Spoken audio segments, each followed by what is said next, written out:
Hey guys, so if you're watching this video, you absolutely must have the same problem that I faced a few days ago. So after I think the update, my speakers sounded like a crackling noise, and it was not that much, but it was disturbing. So I thought this is the problem with the my MacBook default speakers, the original speakers. But later came to know that this is a software issue that a lot of people have faced, and there's actually literally very easy solution to fix this. All you have to do is just give it a restart, and your speakers will be fine.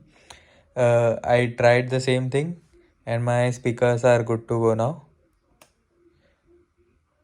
Your sugar coated doll is not so pure, my bad.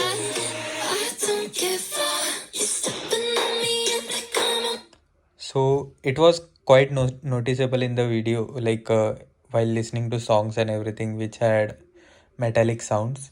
So as of now, everything is gone. Did a restart like an hour ago, and things are good. So this is the fix. Just give it a restart, and it will be fine.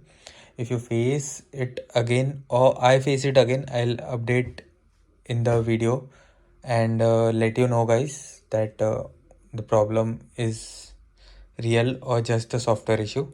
So thank you for watching. Keep subscribed, and see you in the next video.